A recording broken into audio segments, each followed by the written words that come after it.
క్రైస్తవ్యం అంటేనే, క్రైస్తవులంటేనే గిట్టని మతోన్మాదులారా, మీరు ఎలాంటి వారో మీ ప్రవర్తన బట్టి మీరు అనుసరించే గ్రంథం ఎలాంటిదో అర్థమైపోతుంది. సేవకులను కొట్టడము, హింసించడము, బూతులాడటము, లేనిపోని నిందలు వారి మీద వేయటము, అలాగే వారి ప్రాణాలు కూడా తీయటానికి వెనకాడకుండా ఒక రౌడీలాగా ప్రవర్తిస్తున్నటువంటి అనుభవాన్ని బట్టి మీరు అనుసరించే గ్రంథం ఎలాంటిదో మాకు అర్థమైపోతుంది. కానీ మేము అనుసరించే గ్రంథం ఎలాంటిదో తెలుసా? హింసించే వారి కొరకు ప్రార్థించమని చెప్పే గ్రంథము, క్షమించమని చెప్పే గ్రంథము, నిన్ను వలే నీ పొరుగు వారిని ప్రేమించు అని చెప్పే గ్రంథము మా గ్రంథము. ఇది మేము అనుసరిస్తున్నటువంటి పరిశుద్ధ గ్రంథము.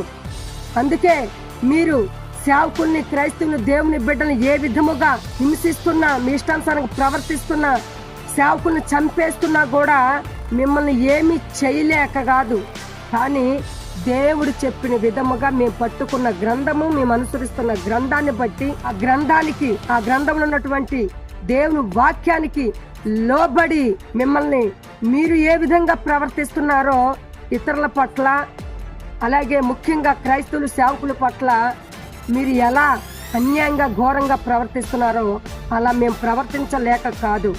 మేము అనుసరించే గ్రంథం మాకు అలా చెప్పలేదు. మీరు అనుసరించే గ్రంథంలాగా ప్రవర్తించమని మా గ్రంథం చెప్పలేదు. దాన్ని బట్టే మాకు అర్థమైపోతుంది మీరు అనుసరించే గ్రంథం ఎలాంటి గ్రంథమోనని. మా గ్రంథము క్షమించమని, ప్రేమించమని, ప్రార్థించమని చెప్తున్న గ్రంథము.